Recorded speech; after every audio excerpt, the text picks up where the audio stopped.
નમસ્કાર વિદ્યાર્થી મિત્રો, હું રાહુલ વાઘેલા આજના લેક્ચરમાં આપનું હાર્દિક સ્વાગત કરું છું. બાળકો, આપણે ધોરણ 10માં આજે પ્રકરણ નંબર 13ની શરૂઆત કરવા જઈ રહ્યા છીએ. આજે આપણા ચેપ્ટરનું નામ છે વિદ્યાર્થી મિત્રો વિદ્યુત પ્રવાહની ચુંબકીય અસરો. હવે વિદ્યાર્થી મિત્રો, આ ચેપ્ટરમાં વિદ્યુત પ્રવાહને કારણે ચુંબકીય અસરો ઉત્પન્ન થાય છે અને એ ચુંબકીય અસરોના કારણે અમુક ઘટનાઓ ઘટે છે. અમુક આપણે ચર્ચાઓ કરીશું આ ઘટનાઓની કે આ ઘટનાઓ શા કારણે ઉદ્ભવે છે અને વિદ્યાર્થી મિત્રો એના કારણે જે પણ ઘટનાઓ ઘટે છે એના મુદ્દાઓની એમાંથી ઉદ્ભવતા પ્રશ્નોની પણ આપણે ડિટેલમાં ચર્ચા કરીશું. પરંતુ વિદ્યાર્થી મિત્રો, આપણે પ્રકરણ નંબર 12 એટલે કે વિદ્યુત વિશેની ચર્ચા કરી. એમાં વિદ્યાર્થી મિત્રો આપણે વિદ્યુત પ્રવાહના કારણે ઉદ્ભવતા તાપીય અસરની પણ ચર્ચા કરી હતી. એટલે વિદ્યાર્થી મિત્રો, આપણે આના આગલા ચેપ્ટરમાં વિદ્યુતના કારણે જે તાપીય અસરો ઉત્પન્ન થાય છે એની ચર્ચા કરી હતી અને આ લેક્ચરમાં વિદ્યાર્થી મિત્રો આપણે વિદ્યુત પ્રવાહના કારણે જે ચુંબકીય અસર ઉત્પન્ન થાય છે એની ચર્ચા કરીશું. પરંતુ વિદ્યાર્થી મિત્રો, આજના ચેપ્ટરની શરૂઆત કરતાં પહેલાં આપણે વિદ્યુત ચેપ્ટર નંબર 12માં જે તાપીય અસરો ઉત્પન્ન થઈ હતી વિદ્યુત પ્રવાહના કારણે એની ચર્ચા કરવાની છે. તો બાળકો, આપણને ખબર છે કે વિદ્યુત પ્રવાહના કારણે તાપીય અસરો ઉત્પન્ન થાય છે એના લાભ પણ છે અને ગેરલાભ પણ છે. તો સૌ પ્રથમ આપણે કહી શકીએ, આપણે લાભની ચર્ચા કરીશું વિદ્યાર્થી મિત્રો. તો વિદ્યુત પ્રવાહના તાપીય અસરના કારણે એટલે કે વિદ્યુત પ્રવાહના કારણે વિદ્યાર્થી મિત્રો જે ઉષ્મા ઉત્પન્ન થાય છે એ ઉષ્માથી વિદ્યાર્થી મિત્રો આપણે ઉપકરણ દ્વારા એનો ઉપયોગ કરી શકીએ છીએ. એવા કયા ઉપકરણો છે વિદ્યાર્થી મિત્રો જેમાં વિદ્યુત પ્રવાહની તાપીય અસર આપણને ફાયદાકારક છે, એના બેનિફિટ્સ છે? તો વિદ્યાર્થી મિત્રો સૌપ્રથમ કહી શકાય ઇસ્ત્રી એટલે કે આયરન. વિદ્યાર્થી મિત્રો, તમે જાણો છો કે આયરનના સરફેસ પર આપણે જ્યારે ઇસ્ત્રી ચાલુ કરીએ છીએ સ્વિચ વડે ત્યારે આયરનની જે સરફેસ છે, બેઝ છે, એ ગરમ થઈ જાય છે અને એ ગરમના થવાના કારણે વિદ્યાર્થી મિત્રો આપણે એને આપણા કપડાં ઇસ્ત્રી કરવા માટે, પ્રેસ કરવા માટે ઉપયોગ કરીએ છીએ. તો વિદ્યાર્થી મિત્રો, આ ફાયદો હતો. એ તાપીય અસરો આપણે ઈચ્છીએ છીએ અને એ આપણા માટે લાભદાયક છે. બીજું એવું ઉપકરણ વિદ્યાર્થી મિત્રો ચર્ચા કરીએ તો ઇલેક્ટ્રિક હીટર છે. એટલે બાળકો કહી શકાય કે વિદ્યુત પ્રવાહ પસાર કરવામાં આવે તો ઇલેક્ટ્રિક હીટર પણ ઉષ્મા ઉત્પન્ન કરે છે, ગરમ થઈ જાય છે અને એ ઉષ્માના કારણે વિદ્યાર્થી મિત્રો આપણે પાણી ગરમ કરીએ છીએ અને આપણા રોજિંદા જીવનમાં આ રીતે એનો ઉપયોગ કરીએ છીએ. બાળકો, હજી એક ઉપકરણ છે જેમ કે વિદ્યાર્થી મિત્રો આપણે કહી શકીએ માઇક્રોવેવ ઓવન હોય છે. એ પણ વિદ્યાર્થી મિત્રો વિદ્યુત પ્રવાહ પસાર કરવામાં આવે તો ગરમ થાય છે, ઉષ્મા ઉત્પન્ન કરે છે અને એના કારણે વિદ્યાર્થી મિત્રો આપણે આપણો ખોરાક ગરમ કરી શકીએ છીએ. તો વિદ્યાર્થી મિત્રો અહીં જોઈ શકાય છે કે વિદ્યુત પ્રવાહના કારણે જે તાપીય પ્રવૃત્તિ થાય છે, જે વિદ્યાર્થી મિત્રો તાપીય અસર તમે જોઈ શકો છો, એ આ રીતે આપણને લાભદાયક છે. પરંતુ વિદ્યાર્થી મિત્રો એના ગેરલાભ પણ છે. અમુક જગ્યાએ એ અનિચ્છનીય છે. એટલે વિદ્યાર્થી મિત્રો અમુક ઉપકરણોમાં આ જે ઉષ્મા ઉત્પન્ન થાય છે એ આપણા માટે નુકસાનકારક હોઈ શકે છે. ઉદાહરણ તરીકે લઈએ વિદ્યાર્થી મિત્રો તો ટેલિવિઝન છે.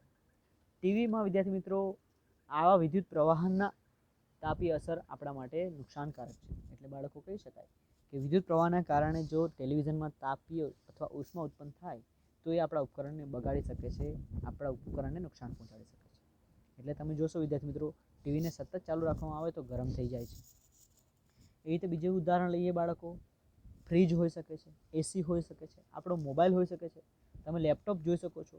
આ બધી વસ્તુઓ વિદ્યાર્થી મિત્રો તમે જો વધારે પડતું એના સાથે કાર્ય લેવામાં આવે, એની પાસેથી કાર્ય કરવામાં આવે, વધારે પડતું એમને ચાલુ રાખવામાં આવે તો વિદ્યાર્થી મિત્રો વિદ્યુત પ્રવાહના કારણે એમાં ઉષ્મા ઉત્પન્ન થાય છે, તાપ ઉત્પન્ન થાય છે, જે આપણે અનિચ્છનીય છે, આપણે વિદ્યાર્થી મિત્રો એ ઈચ્છતા નથી અને એના કારણે બાળકો આપણા ઉપકરણને નુકસાન પણ પહોંચી શકે છે.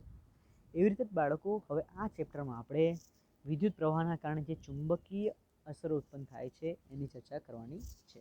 તો વિદ્યાર્થી મિત્રો આપણે અહીં ચુંબકીય અસરોની ચર્ચા કરીશું. સૌપ્રથમ ચુંબકને લગતા વિદ્યાર્થી મિત્રો અમુક ટર્મ્સ એન્ડ કન્ડિશન્સ છે, અમુક કોન્સેપ્ટ છે, એ આપણે ક્લિયર કરીશું. પછી આપણે એના દ્વારા જે પણ પ્રશ્ન પૂછવામાં આવે છે એની પણ ચર્ચા કરીશું. બાળકો, અહીં આપણે એક પ્રવૃત્તિ કરેલી છે અને એ પ્રવૃત્તિમાં આપ જોઈ શકો છો અહીં આપણે એક વિદ્યુત પરિપથ લીધેલો છે. તમે જોઈ શકો છો અહીં અવરોધ R લીધેલો છે.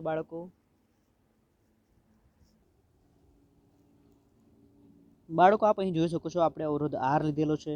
અહીં એમીટર છે, અહીં બેટરી પણ આપેલી છે, એની સાથે કળ પણ આપેલી છે. તો વિદ્યાર્થી મિત્રો કળ દ્વારા આપણે વિદ્યુત પ્રવાહ ચાલુ બંધ કરી શકીએ છીએ. બેટરી દ્વારા વિદ્યાર્થી મિત્રો આપણે વિદ્યુત પ્રવાહનું વહન કરાવી શકીએ છીએ, જે આપ અહીં જોઈ શકો છો.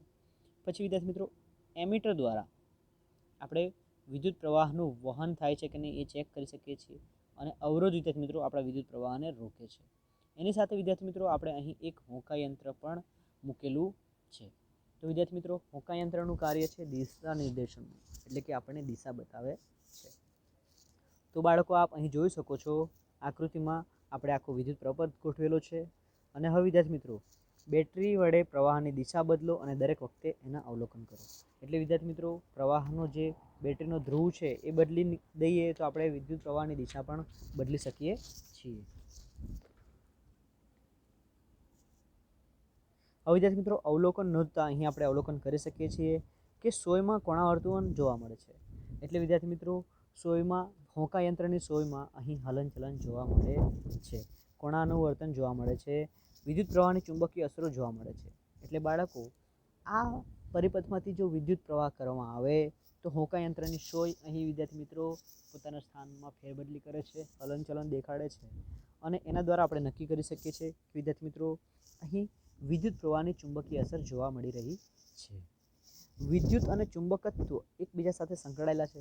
એટલે બાળકો કહી શકાય કે જ્યાં વિદ્યુત હોય ત્યાં ચુંબકીય ક્ષેત્ર ઉત્પન્ન થાય છે, એટલે ચુંબકત્વ હોઈ શકે છે.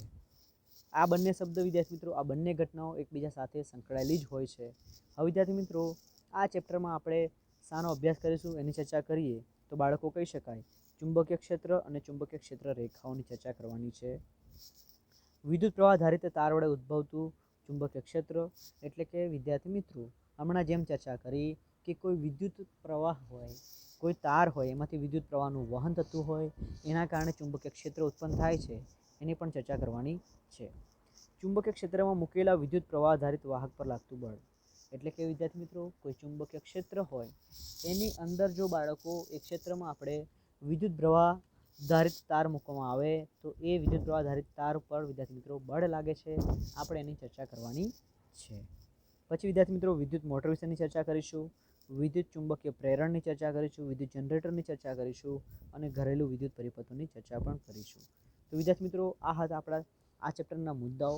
વારા પરથી ડિટેલમાં વિદ્યાર્થી મિત્રો આપણે એમની ચર્ચા કરીશું, જોઈશું કયા મુદ્દામાં કઈ પ્રકારની ઘટનાઓ અને કયા કોન્સેપ્ટ આપેલા છે. હવે વિદ્યાર્થી મિત્રો આ ચેપ્ટર સાથે સંકળાયેલા, આ ચેપ્ટરની શોધ સાથે સંકળાયેલા એટલે કે વિદ્યાર્થી મિત્રો ચુંબકીય અસરોની શોધ સાથે સંકળાયેલા એક વૈજ્ઞાનિકની ચર્ચા કરીશું. એમનું નામ છે વિદ્યાર્થી મિત્રો હેન્સ ક્રિશ્ચિયન આર્સ્ટેડ. તો વિદ્યાર્થી મિત્રો 19મી સદીના મહાન વૈજ્ઞાનિક હેન્સ ક્રિશ્ચિયન આર્સ્ટેડ એ વિદ્યુત ચુંબકત્વ સમજાવવાની નિર્ણાયક ભૂમિકા ભજવેલ છે. એટલે વિદ્યાર્થી મિત્રો આર્સ્ટેડની ચર્ચા કરીએ તો હેન્સ ક્રિશ્ચિયન આર્સ્ટેડે વિદ્યુત ચુંબકીય ક્ષેત્ર, વિદ્યુત ચુંબકત્વ સમજાવવા માટે મહત્ત્વની ભૂમિકા અહીં ભજવેલી છે. બાળકો 1820માં તેમણે અકસ્માતે શોધી કાઢ્યું કે ધાતુના તારને નજીક રાખેલા હોકાયંત્રની સોય તારમાં પ્રવાહ પસાર કરતા કોણાવર્તન પામે છે. એટલે બાળકો કહી શકાય આકસ્મિક રીતે એમણે શોધી કાઢ્યું કે હોકાયંત્રની બાજુમાં પડેલા વિદ્યુત પ્રવાહ તારમાંથી વિદ્યાર્થી મિત્રો જ્યારે વિદ્યુત પ્રવાહ પસાર કરવામાં આવે તો હોકાયંત્રની સોય વિદ્યાર્થી મિત્રો કોણાવર્તન દર્શાવે છે, એટલે કે હલનચલન દેખાડે છે, મૂવમેન્ટ બતાવે છે. આ અવલોકન દ્વારા આર્સ્ટેડે દર્શાવ્યું કે વિદ્યુત અને ચુંબકત્વ એકબીજા સાથે સંકળાયેલી ઘટનાઓ છે. એટલે બાળકો આ જ અવલોકન દ્વારા, આ જ પ્રયોગ દ્વારા એમણે અવલોકન કર્યું અને વિદ્યાર્થી મિત્રો દર્શાવ્યું કે વિદ્યુત અને ચુંબકત્વ એટલે કે ઇલેક્ટ્રિસિટી અને મેગ્નેટિઝમ એકબીજા સાથે સંકળાયેલી ઘટનાઓ છે. તેમના સંશોધનને ત્યારબાદ જુદી જુદી ટેકનોલોજી જેમ કે રેડિયો, ટેલિવિઝન અને ફાઇબર ઓપ્ટિક્સનો ઉદ્ભવ કર્યો. એટલે બાળકો કહી શકાય કે એમનું આ સંશોધન ખૂબ જ અગત્યનું અને ખૂબ જ મહત્ત્વનું હતું. અને આ સંશોધન થયા પછી વિદ્યાર્થી મિત્રો વિજ્ઞાન અને ટેકનોલોજીના જમાનામાં એક નવો જ તમે જમાનો જોઈ શકો છો. રેડિયોનો ઉદ્ભવ થયો ત્યારે વિદ્યાર્થી મિત્રો ટેલિવિઝન અને ફાઇબર ઓપ્ટિક્સનો પણ ઉદ્ભવ થયો. તેમના માનમાં ચુંબકીય ક્ષેત્રની તીવ્રતાના એકમને આર્સ્ટેડ નામ આપવામાં આવ્યું છે. એટલે વિદ્યાર્થી મિત્રો હેન્સ ક્રિશ્ચિયન આર્સ્ટેડના માનમાં ચુંબકીય ક્ષેત્રની તીવ્રતા એટલે કે ઇન્ટેન્સિટી, મેગ્નેટિઝમની જે મેગ્નેટિક ફિલ્ડની જે ઇન્ટેન્સિટી છે એના યુનિટને, એના એસઆઈ યુનિટને, એકમને વિદ્યાર્થી મિત્રો આર્સ્ટેડ નામ આપવામાં આવ્યું છે. એટલે બાળકો કહી શકાય કે અહીં આપણે જે મુદ્દાની ચર્ચા કરી છે એનો સાર જોઈએ તો કહેવામાં આવે છે વિદ્યાર્થી મિત્રો કે કોઈ તાર હોય, કોઈ વાયર હોય, એમાંથી જો વિદ્યુત પ્રવાહ પસાર કરવામાં આવે તો એની આજુબાજુમાં વિદ્યાર્થી મિત્રો ચુંબકીય ક્ષેત્ર ઉત્પન્ન થાય છે. અને વિદ્યાર્થી મિત્રો આવું આપણે નોંધવાનું આપણો પુરાવો કયો છે? તો કે વિદ્યાર્થી મિત્રો, જ્યારે આ તારની બાજુમાં હોકાયંત્ર મૂકવામાં આવે છે તો હોકાયંત્રની સોય વિદ્યાર્થી મિત્રો મુવમેન્ટ દર્શાવે છે, એ કણાનું વર્તન દર્શાવે છે. હવે વિદ્યાર્થી મિત્રો, આપણો આગળનો ટોપિક ખૂબ જ અગત્યનો છે. ટોપિકનું નામ છે વિદ્યાર્થી મિત્રો ચુંબકીય ક્ષેત્ર અને ચુંબકીય ક્ષેત્ર રેખાઓ. તો બાળકો, અહીં આપણે આ ટોપિકને અંગ્રેજીમાં મેગ્નેટિક ફિલ્ડ અને ફિલ્ડ લાઇન પણ કહી શકીએ છીએ. તો વિદ્યાર્થી મિત્રો, શરૂઆતમાં પ્રાથમિક માહિતી મેળવીશું. હોકાયંત્રની સોયને ગજ્યા ચુંબકની નજીક લઈ જતા તે કોણાવર્તન પામે છે. એટલે વિદ્યાર્થી મિત્રો કહી શકાય કે હોકાયંત્રની જે સોય છે એને જો આપણે ગજ્યા ચુંબકની બાજુમાં લઈ જઈએ તો વિદ્યાર્થી મિત્રો તે કોણાવર્તન પામે છે. કારણ કે બાળકો, એનું કારણ એ છે કે હોકાયંત્રની સોયને અથવા હોકાયંત્રને ગજ્યા ચુંબકની નજીક લઈ જતા સોય હલનચલન પામે છે. એનું કારણ એ જ છે કે હોકાયંત્રની સોય પણ એક નાનો ગજ્યો ચુંબક જ છે. તો બાળકો, આપણે પણ જોયું હશે કે ચુંબકને ચુંબકની નજીક લઈ જઈએ તો કોઈ ઘટના ઘટે છે, અને એ અપાકર્ષણ પણ હોઈ શકે છે અને આકર્ષણ પણ હોઈ શકે છે. અપાકર્ષણને અંગ્રેજીમાં રિપલ્શન કહેવામાં આવે છે, આકર્ષણને અંગ્રેજીમાં એટ્રેક્શન કહેવામાં આવે છે. એટલે બાળકો, આપણે પણ બે ચુંબકની નજીક લઈ જતા એમાં આકર્ષણ અને અપાકર્ષણની ઘટનાઓ અનુભવેલી છે. તો અહીં વિદ્યાર્થી મિત્રો, ગજ્યા ચુંબકને હોકાયંત્રની નજીક લઈ જતા હોકાયંત્રની સોય પણ હલનચલન પામે છે. કારણ કે ગજ્યા ચુંબકની સાથે સાથે બાળકો, હોકાયંત્રની સોય પણ એક નાનો ગજ્યો ચુંબક જ છે. એટલે કે બંને ચુંબક એકબીજાની આસપાસ વિદ્યાર્થી મિત્રો આવી ઘટનાઓ અનુભવ કરે છે. ચુંબકના સમાન ધ્રુવો વચ્ચે અપાકર્ષણ અને અસમાન ધ્રુવો વચ્ચે આકર્ષણ જોવા મળે છે. એટલે બાળકો, કહી શકાય કે ચુંબકના સમાન ધ્રુવો નજીક લાવવામાં આવે તો અપાકર્ષણ અનુભવાય છે, અને અસમાન ધ્રુવો નજીક આવવામાં આવે તો આકર્ષણ અનુભવાય છે. એ આપ જાણો જ છો. ધારો કે બાળકો, અહીં આપણે એક આકૃતિ દ્વારા સમજીએ કે આ આપણો કોઈ ચુંબક છે. આ છેડો વિદ્યાર્થી મિત્રો એનો નોર્થ છેડો છે, એટલે કે ઉત્તર ધ્રુવ છે, જ્યારે આ છેડો વિદ્યાર્થી મિત્રો એનો સાઉથ છેડો છે. એવી રીતે જ બાળકો, આ કોઈ બીજો ચુંબક છે. અહીં વિદ્યાર્થી મિત્રો ધારો કે આ આપણો નોર્થ ભાગ છે, એટલે કે ઉત્તર ધ્રુવ છે, અને આ આપણો સાઉથ ધ્રુવ છે, એટલે કે એસ પોલ છે. જો બાળકો, આપણે આ બંને છેડાને ઉત્તર ધ્રુવને નજીક લઈ આવીએ તો આપણને વિદ્યાર્થી મિત્રો સમાન ધ્રુવ કહેવાય. બંને સમાન ધ્રુવ લાવતા કઈ ઘટના અનુભવાય છે? અપાકર્ષણની ઘટના અનુભવાય છે. એટલે બાળકો, કહી શકાય કે જો સમાન ધ્રુવો નજીક લાવવામાં આવે તો અપાકર્ષણની ઘટના ઘટે છે. એનો મતલબ એ થાય બાળકો કે બંને ચુંબકો એકબીજાથી દૂર જવાની કોશિશ કરે છે, એકબીજાથી દૂર જાય છે. પરંતુ વિદ્યાર્થી મિત્રો, જો અહીં આપણે આ ચુંબકનો આ જે છેડો છે એ બદલી અને આપણે એને ફેરવી અને વિદ્યાર્થી મિત્રો આને સાઉથ ધ્રુવ એટલે કે દક્ષિણ ધ્રુવ કરી દઈએ અને આને આ ઉત્તર ધ્રુવ કરી દઈએ તો વિદ્યાર્થી મિત્રો હવે આ બંને છેડાને નજીક લાવવામાં આવે, એટલે કે ઉત્તર ધ્રુવ અને દક્ષિણ ધ્રુવને નજીક લાવવામાં આવે. એટલે કે બાળકો, કહી શકાય કે ચુંબકના બે અસમાન ધ્રુવો એકબીજાની નજીક લાવવામાં આવે છે તો આકર્ષણ નામની ઘટના થાય છે. આકર્ષણનો મતલબ વિદ્યાર્થી મિત્રો બંને ચુંબકો એકબીજાથી નજીક આવવાની કોશિશ કરે છે.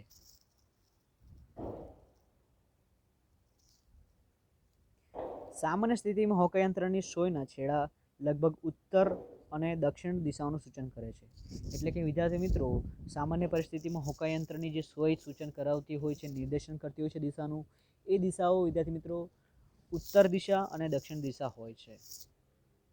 તો વિદ્યાર્થી મિત્રો, ઉત્તર દિશાનું જે સૂચન કરતા છેડાને આપણે ઉત્તર ધ્રુવ એટલે કે એન વડે દર્શાવીશું, અને દક્ષિણ દિશાનું સૂચન કરતા છેડાને આપણે દક્ષિણ ધ્રુવ એટલે કે એસ વડે દર્શાવીશું.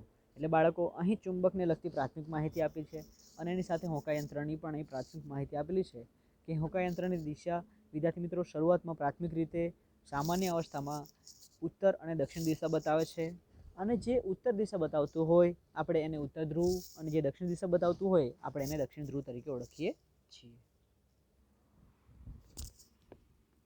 હવે વિદ્યાર્થી મિત્રો, આપણે એક બીજી પ્રવૃત્તિ કરવાની છે, અને એ પ્રવૃત્તિ દ્વારા એક નવી ઘટનાનો અનુભવ કરી શકીશું. અહીં વિદ્યાર્થી મિત્રો પ્રવૃત્તિમાં જોઈશું સફેદ ડ્રોઈંગ બોર્ડ પર મધ્યમાં ગજ્ય ચુંબક મૂકો. અહીં તમે વિદ્યાર્થી મિત્રો આ ડ્રોઈંગ બોર્ડ જોઈ શકો છો, અને એની મધ્યમાં બાળકો અહીં એક ગજ્ય ચુંબક પણ જોઈ શકો છો. હવે કાણાવાળી ડબ્બીનો ઉપયોગ કરી લોખંડનો ભૂકો ચુંબકની આસપાસ ભભરાવો. એટલે બાળકો, હવે આપણે ચુંબકની આસપાસ લોખંડનો ભૂકો વેરવાનો છે, ગોઠવવાનો છે, ફેંકવાનો છે, ભભરાવાનો છે. બોર્ડની આંગળી વડે હળવેથી ટેરવાઓ માર્યા કરો. એટલે કે વિદ્યાર્થી મિત્રો બોર્ડને આપણે ધીમે ધીમે આંગળીથી હલાવવાનું છે, એની ઉપર ટકોરા મારવાના છે. લોખંડના ભૂકાની ગોઠવણીનું અવલોકન કરો. હવે વિદ્યાર્થી મિત્રો, લોખંડનો ભૂકો આ ચુંબકની આસપાસ એક ચોક્કસ ભાતમાં ગોઠવાઈ જાય છે. હવે આ ભાત વિદ્યાર્થી મિત્રો આપણે એનું અવલોકન કરવાનું છે. તો અહીં આપ આકૃતિમાં પણ જોઈ શકો છો કે લોખંડનો ભૂકો કેવી રીતે ગોઠવાયેલો છે. હવે વિદ્યાર્થી મિત્રો અવલોકનની ચર્ચા કરીશું. તો આપ જોઈ શકો છો અવલોકનમાં લોખંડનો ભૂકો પોતાની જાતે જ આકૃતિમાં દર્શાવ્યા પ્રમાણે ચોક્કસ ભાતમાં ગોઠવાઈ જાય છે. એટલે કે વિદ્યાર્થી મિત્રો આ ટકોરા મારવાના કારણે લોખંડનો ભૂકો પોતાની જાતે જ આવી ચોક્કસ પેટર્નમાં, આવી ચોક્કસ અરેન્જમેન્ટમાં, ચોક્કસ ભાતમાં ગોઠવાઈ જાય છે. ચુંબકની પોતાની આસપાસના વિસ્તારમાં પોતાનો પ્રભાવ ઉત્પન્ન કરે છે. ચુંબક વિદ્યાર્થી મિત્રો, અહીં તમે ચુંબક જે જોઈ શકો છો એ જ ચુંબક વિદ્યાર્થી મિત્રો પોતાની આસપાસના વિસ્તારમાં પોતાનો પ્રભાવ એટલે કે બળ ઉત્પન્ન કરે છે. પરિણામે લોખંડનો ભૂકો બળ અનુભવે છે. અને જે બળ વિદ્યાર્થી મિત્રો ચુંબક દ્વારા ઉત્પન્ન કરવામાં આવ્યું છે એ બળ વિદ્યાર્થી મિત્રો લોખંડનો ભૂકો અનુભવે છે. અને આ બળની અસર હેઠળ લોખંડનો ભૂકો ચોક્કસ ભાતમાં ગોઠવાઈ જાય છે. એટલે બાળકો કહી શકાય કે જે ચુંબકી બળ ઉત્પન્ન થાય છે, ચુંબક દ્વારા ઉત્પન્ન કરવામાં આવે છે, એ બળની અસર હેઠળ વિદ્યાર્થી મિત્રો આ લોખંડનો ભૂકો ચોક્કસ ભાતમાં ગોઠવાઈ જાય છે. ચુંબકની આસપાસની વિસ્તાર કે જ્યાં ચુંબકના બળની અસર અનુભવાય છે તેને ચુંબકીય ક્ષેત્ર કહે છે. એટલે બાળકો કહી શકાય કે ચુંબકની આસપાસમાં જ્યાં ચુંબકીય બળની અનુભૂતિ કરવામાં આવે છે એટલા વિસ્તારને આપણે ચુંબકીય ક્ષેત્ર કહી શકીએ છીએ. ચુંબકના બળને લીધે લોખંડના ભૂકાની વક્ર ગોઠવણીથી જે રેખાઓ બને છે તેને ચુંબકીય ક્ષેત્ર રેખાઓ કહેવામાં આવે છે. તો બાળકો અહીં આપ જોઈ શકો છો જે લોખંડનો ભૂકો વક્ર રીતે ગોઠવાયેલો છે. એટલે બાળકો કહી શકાય કે ચુંબકીય બળના લીધે આ જે વક્ર રેખાઓ ઉત્પન્ન થાય છે એને ચુંબકીય ક્ષેત્ર રેખાઓ કહેવામાં આવે છે. એટલે કે ચુંબકના ક્ષેત્રની અંદર આવેલી રેખાઓ ચુંબકીય ક્ષેત્ર રેખાઓ તરીકે ઓળખાય છે. હવે બાળકો આ ચુંબકીય ક્ષેત્ર રેખાઓ પર થોડીક ચર્ચા કરીશું. તો એક પ્રવૃત્તિ દ્વારા એનો પણ અભ્યાસ કરી લઈએ વિદ્યાર્થી મિત્રો. તો આપ અહીં જોઈ શકો છો વિદ્યાર્થી મિત્રો પ્રવૃત્તિમાં ગજિયા ચુંબક અને હોકાયંત્રને એક ડ્રોઈંગ બોર્ડ પર ગોઠવો. એટલે બાળકો ગજિયા ચુંબકની સાથે સાથે અહીં હોકાયંત્ર પણ લેવામાં આવેલું છે અને એક એને ડ્રોઈંગ બોર્ડ પર બંનેને રાખવામાં આવેલા છે. ચુંબકને સ્થિર ચીપકેલું રાખવાનું છે. એટલે કે વિદ્યાર્થી મિત્રો આપણે ચુંબકને હલાવીશું નહીં, પરંતુ હવે હોકાયંત્રને ચુંબકના એક છેડાથી બીજે છેડે ક્રમિક રીતે ફરતે ધીમે ધીમે ગોઠવો અને વિદ્યાર્થી મિત્રો હોકાયંત્રની સોયના છેડાની દિશા પેન્સિલ વડે અંકિત કરો. એટલે બાળકો હોકાયંત્રને એક વખત આ છેડે રાખવાનું છે, બીજી વખત આ છેડે રાખવાનું છે અને બંને છેડે વિદ્યાર્થી મિત્રો હોકાયંત્રની સોય જે દિશા દર્શાવે છે એને આપણે પેન્સિલ વડે અંકિત કરવાનું છે. એટલે બાળકો અહીંથી આપણે હોકાયંત્રને આ સાઈડ લઈ જઈશું એક છેડાથી બીજી બાજુ. તો બાળકો તમે અહીં જોઈ શકો છો હોકાયંત્રના સોયની દિશા છે એને આપણે પેન્સિલ વડે અંકિત કરવાની છે.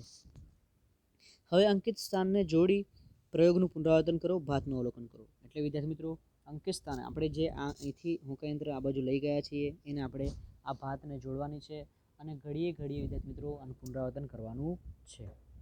જુદા જુદા અંતરો ચુંબક અને હોકાયંત્ર માટેના સોયના પરાવર્તનનું અને ચુંબક ક્ષેત્રનું અવલોકન કરો. એટલે વિદ્યાર્થી મિત્રો કહી શકાય કે જુદા જુદા અંતરે આપણે હોકાયંત્રની સોયનું આપણે અહીં અવલોકન કરવાનું છે. તો વિદ્યાર્થી મિત્રો આપ આ પ્રવૃત્તિ દ્વારા કયું અવલોકન મેળવશો, કેવું તારણ મેળવશો એની ચર્ચા કરવાની છે.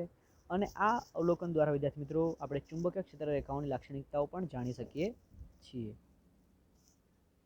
બાળકો અહીં જોઈ શકાય છે ચુંબકીય ક્ષેત્ર દિશા અને મૂલ્ય બંને ધરાવતી ભૌતિક રાશિ છે, તેથી તેને સદિશ રાશિ કહે છે.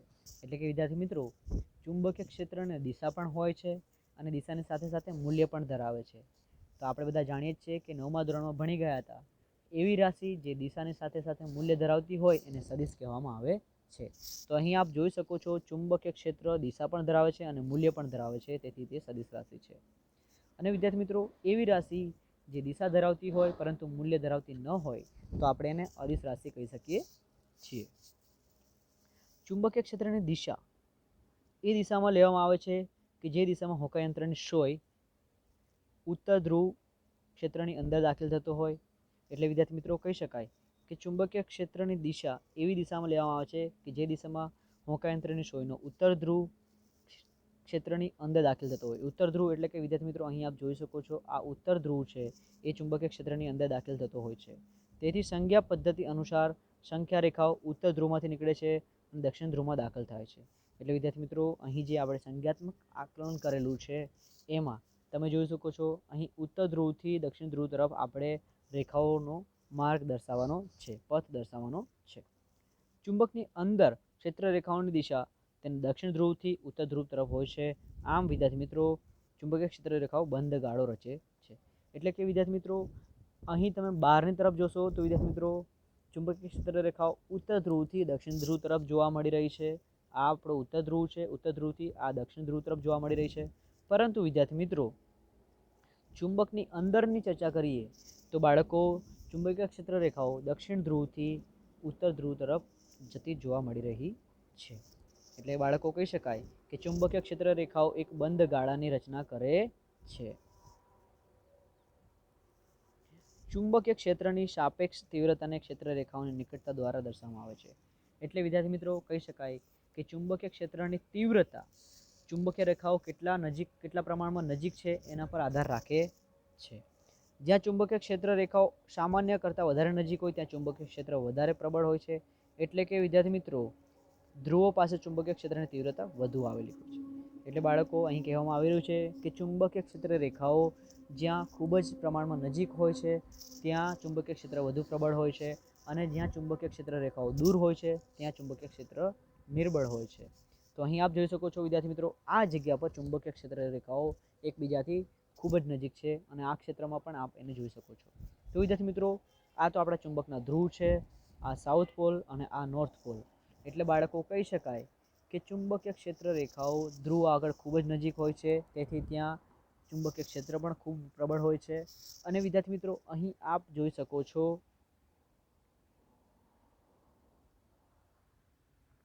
આ જે ભાગ છે આ ભાગમાં વિદ્યાર્થી મિત્રો ચુંબકીય ક્ષેત્ર રેખાઓ એકબીજાથી દૂર આવેલી છે, તેથી ત્યાં ચુંબકીય ક્ષેત્ર વિદ્યાર્થી મિત્રો નિર્બળ હોય છે, ત્યાં એટલું પ્રબળ હોતું નથી. બે રેખાઓ કદાપી એકબીજાને છેદતી નથી. જો તે છેદે તો છેદન બિંદુ પાસે હોંકાય અંતરની સોય બે દિશાઓ દર્શાવશે, જે શક્ય નથી. એટલે બાળકો કહી શકાય છે કે બે ચુંબકીય ક્ષેત્ર રેખાઓ એકબીજાને છેદતી નથી અને જો છેદે તો છેદન બિંદુ પાસે હોંકાય અંતરની સોય બે દિશાઓ દર્શાવશે, જે શક્ય નથી. એટલે કે વિદ્યાર્થી મિત્રો બંને દિશા એકસાથે દર્શાવી શકાય નહીં. વધુમાં છેદન બિંદુ પાસે ક્ષેત્રની વક્ર રેખાઓની બે સ્પર્શ રેખાઓ શક્ય નથી. એટલે બાળકો કહી શકાય કે છેદન બિંદુ પાસે આપણે જોઈ શકીએ તો ક્ષેત્રની વક્ર રેખાઓ બે સ્પર્શ રેખાઓ શક્ય હોતી નથી. એટલે કે તમે એકબીજાને બે જગ્યાએ સ્પર્શ કરી શકતા નથી. એટલે બાળકો કહી શકાય કે અહીં જે પણ ચુંબકીય ક્ષેત્ર રેખાઓ છે એ એકબીજાને સ્પર્શ કરતી નથી. હવે વિદ્યાર્થી મિત્રો આગળ ચર્ચા કરીશું. અહીં આપણે હવે વિદ્યુત પ્રવાહાધારિત તાર વડે ઉદ્ભવતા ચુંબકીય ક્ષેત્રની ચર્ચા કરવાની છે. એટલે કે વિદ્યાર્થી મિત્રો આપણે આગળ ભણી ગયા, આપણે આગળ ચર્ચા પણ કરી છે કે વિદ્યુત પ્રવાહધારિત તારમાં એટલે કે એવા તારમાં વિદ્યાર્થી મિત્રો જેમાંથી વિદ્યુત પ્રવાહનું વહન થતું હોય એમાં વિદ્યાર્થી મિત્રો ચુંબકીય ક્ષેત્ર ઉદ્ભવતું હોય એની ચર્ચા કરવાની છે. બાળકો અહીંયા આપ એક વિદ્યુત પરિપથ જોઈ શકો છો. અહીં આપણે 3 સેલની બેટરી લીધેલી છે, કડ લીધેલી છે અને વિદ્યુત પ્રવાહને વહન કરાવીએ છીએ. એટલે બાળકો અહીં પ્રવૃત્તિ છે કોઈ ધાતુના સુવાહકમાંથી વહેતો વિદ્યુત પ્રવાહ પોતાની આસપાસ ચુંબકીય ક્ષેત્ર ઉત્પન્ન કરે છે. એટલે બાળકો જ્યારે કોઈ ધાતુમાંથી વિદ્યુત પ્રવાહ પસાર થાય તો તે એની આસપાસ ચુંબકીય ક્ષેત્ર પણ ઉત્પન્ન કરે છે. હવે વિદ્યાર્થી મિત્રો અહીં આકૃતિમાં આપણે 1.5 વોલ્ટની 3 સેલવાળી બેટરી લીધેલી છે, પ્લગ કી લીધેલી છે અને પરિપથ તૈયાર કરેલો છે. એક હોંકા યંત્રને સુરેખ તારને સમરૂપ ગોઠવવાનું છે, સમાંતર ગોઠવવાનું છે.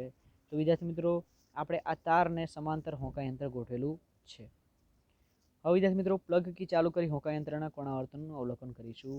જો વિદ્યાર્થી મિત્રો પ્લગ કી ચાલુ કરવામાં આવે તો વિદ્યુત પ્રવાહ ચાલુ થાય છે અને પ્લગ કી બંધ કરવામાં આવે તો વિદ્યુત પ્રવાહ બંધ થઈ જાય છે. બાળકો અહીં આપ હોંકા યંત્રની દિશા જોઈ શકો છો.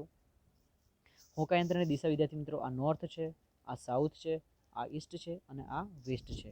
એટલે બાળકો તમે જોઈ શકો છો અહીં હોંકા યંત્રની ઉપર જ્યારે વિદ્યાર્થી મિત્રો વિદ્યુત પ્રવાહ પસાર કરવામાં આવે તો એ પૂર્વ તરફ નોર્થમાંથી વિદ્યાર્થી મિત્રો આ ઉત્તરમાંથી વિદ્યાર્થી મિત્રો એનો કોણાનુવર્તન પશ્ચિમમાંથી પૂર્વ તરફ થઈ જાય છે. એટલે બાળકો જોઈ શકો છો પૂર્વ તરફ આપણું નોર્થ તમે આ દિશામાં જોઈ શકો છો. હવે નોર્થની સાઈડ આ છે, એટલે બાળકો કહી શકાય પશ્ચિમથી પૂર્વ તરફ કોણાનુવર્તન કરાવે છે. હવે વિદ્યાર્થી મિત્રો, જો આપણે બેટરીના ધ્રુવો બદલી અને હોકાયંત્રનું કોણાવર્તન જોઈએ તો ધ્રુવો બદલ્યા પછી વિદ્યાર્થી મિત્રો અહીં હોકાયંત્રની સોયનું પણ કોણાવર્તન બદલાઈ જાય છે. પહેલા હોકાયંત્રની સોય વિદ્યાર્થી મિત્રો પૂર્વ તરફ અને બીજી સ્થિતિમાં પશ્ચિમ તરફ થાય છે. એટલે બાળકો કહી શકાય કે પહેલા હોકાયંત્રની સોય પૂર્વ તરફ હતી.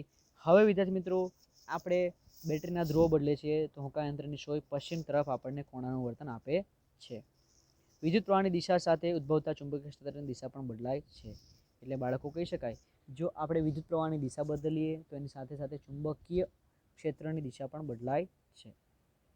અહીં આપ જોઈ શકો છો વિદ્યાર્થી મિત્રો સરળ વિદ્યુત પરિપથ કે જેમાં સૂર્ય કે તાંબાના તારને હોકાયંત્રની સોય ઉપર તેને સમાંતર ગોઠવેલ છે. જ્યારે પ્રવાહની દિશા ઉલટામાં આવે છે ત્યારે સોયનું કોણાવર્તન ઉલટાય છે. એટલે બાળકો અહીં સિમ્પલ ચર્ચા કરી રહ્યા છીએ આપણે પ્રયોગની કે એક પરિપથ લીધેલો છે. એ પરિપથમાં વિદ્યાર્થી મિત્રો આપણે એક બેટરી લીધેલી છે, એક કળ લીધેલું છે અને પરિપથમાં જોડેલા તારને સમાંતર આપણે એક હોકાયંત્ર ગોઠવેલું છે.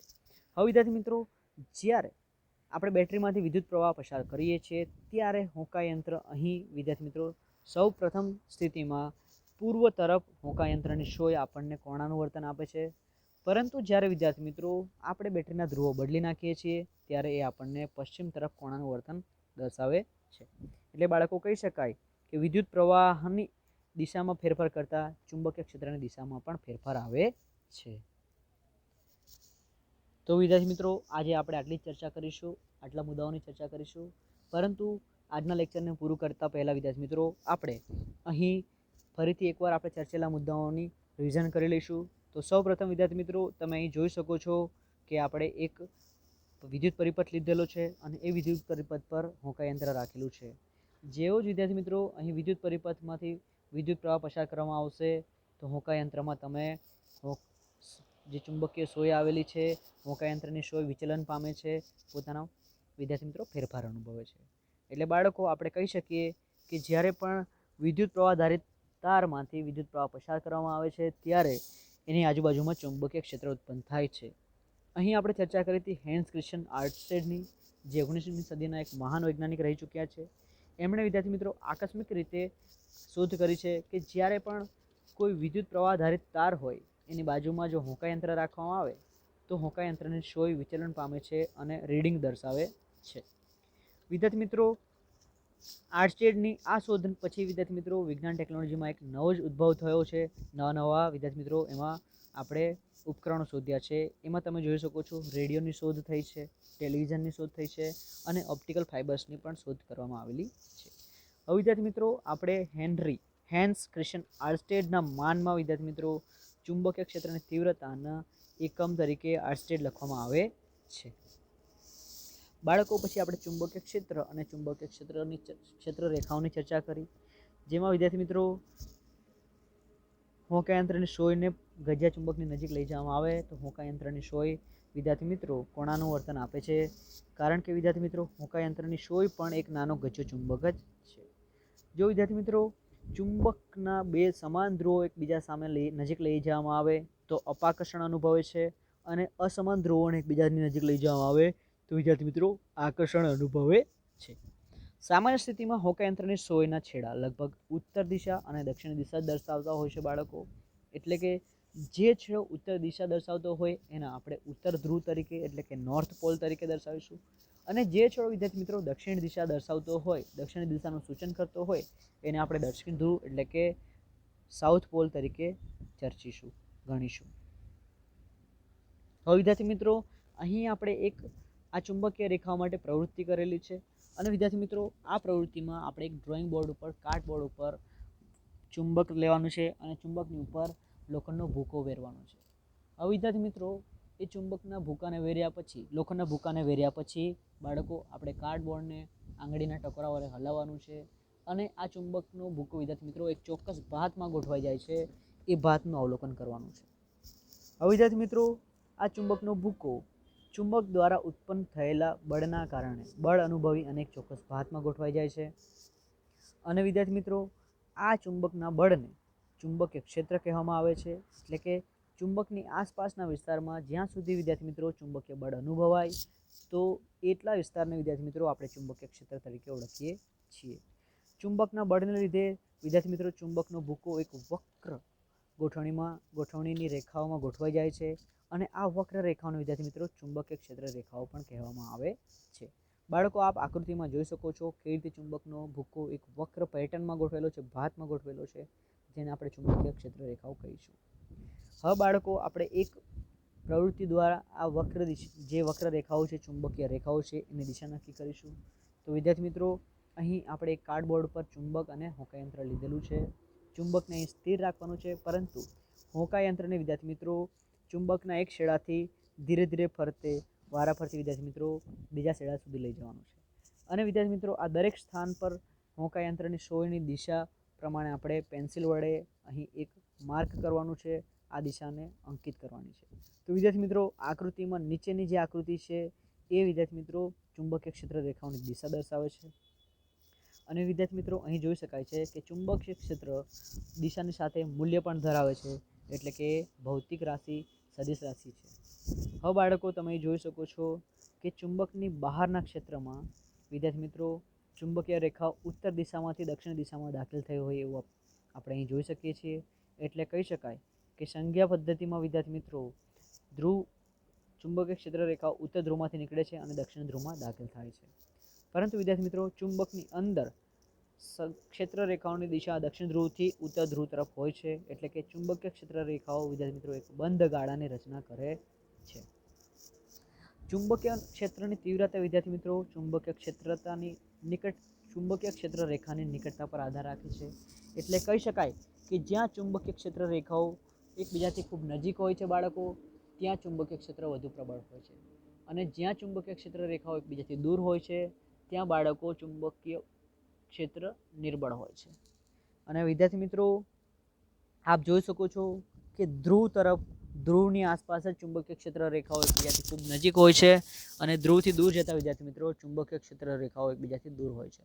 એટલે આપણે કહી શકીએ છીએ, નિષ્કર્ષ પર આવી શકીએ છીએ કે ચુંબકીય ધ્રુવ આગળ ચુંબકીય ક્ષેત્ર ખૂબ પ્રબળ હોય છે, અને ધ્રુવથી દૂર જતા ચુંબકીય ક્ષેત્ર નિર્બળ થતું જાય છે. અને વિદ્યાર્થી મિત્રો તમે અહીં જોઈ શકો છો કે આ ચુંબકીય ક્ષેત્ર રેખાઓ એકબીજાને ક્યાંય પણ છેદતી નથી, અને છેદે તો એ જગ્યા પર વિદ્યાર્થી મિત્રો હોકાયંત્રની સોય બે દિશાઓ દર્શાવે છે, જે શક્ય નથી. એટલે બાળકો કહી શકાય કે ચુંબકીય ક્ષેત્ર રેખાઓનો બે સ્પર્શક હોઈ શકે નહીં, એટલે એકબીજાને સ્પર્શ કરતી નથી. બાળકો અહીં આપણે વિદ્યુત પ્રવાહ આધારિત તાર વડે ઉદ્ભવતા ચુંબકીય ક્ષેત્રની રચના કરી છે. અહીં એક પરિપથ લીધેલો છે, પરિપથમાં વિદ્યાર્થી મિત્રો એક બેટરી લીધેલી છે, અને બેટરી સાથે વિદ્યાર્થી મિત્રો આપણે કડ લીધેલી છે. હવે વિદ્યાર્થી મિત્રો સૌ પ્રથમ શરૂઆતમાં આપણે 1.5 વોલ્ટની 3 સેલવાળી બેટરી લીધેલી છે. જો વિદ્યાર્થી મિત્રો અહીંથી અહીંથી વિદ્યુત પ્રવાહ પસાર કરવામાં આવે બાળકો, તો આપ અહીં હોકાયંત્ર જે રાખેલું છે એની સોયમાં કોણાનું વર્તન જોઈ શકો છો. તો વિદ્યાર્થી મિત્રો અહીં બધી દિશાઓ પણ આપેલી છે, નોર્થ, સાઉથ, વેસ્ટ અને ઈસ્ટ. તો શરૂઆતમાં જ્યારે બેટરીમાંથી વિદ્યુત પ્રવાહ પસાર કરવામાં આવે છે તો વિદ્યાર્થી મિત્રો હોકાયંત્રની સોય પૂર્વ દિશા તરફ આપણને ચલન દર્શાવે છે, હલનચલન દર્શાવે છે. પરંતુ વિદ્યાર્થી મિત્રો જો બેટરીના ધ્રુવ બદલી દેવામાં આવે બાળકો, તો હોકાયંત્રની સોય આપણને પશ્ચિમ દિશા તરફ પોતાની સ્થિતિ દર્શાવે છે. એટલે બાળકો આ પ્રયોગ પરથી આપણે અવલોકન કરી શકીએ છીએ, તારણ પર આવી શકીએ છીએ કે વિદ્યુત પ્રવાહની દિશા સાથે ઉદ્ભવતા ચુંબકીય ક્ષેત્રની દિશા પણ બદલાય છે.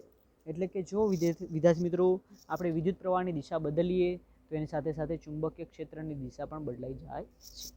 તો વિદ્યાર્થી મિત્રો આજે આપણે આટલા મુદ્દાઓની ચર્ચા કરી. જો તમને આમાં કોઈ પણ પ્રોબ્લેમ હોય તો આપ મને પર્ટિક્યુલરલી પર્સનલી મેસેજ કરી શકો છો, કોલ કરી શકો છો. હું આપના પ્રશ્નનું, આપના પ્રોબ્લેમનું નિવારણ લાવીશ, આપને સોલ્યુશન પ્રોવાઈડ કરીશ.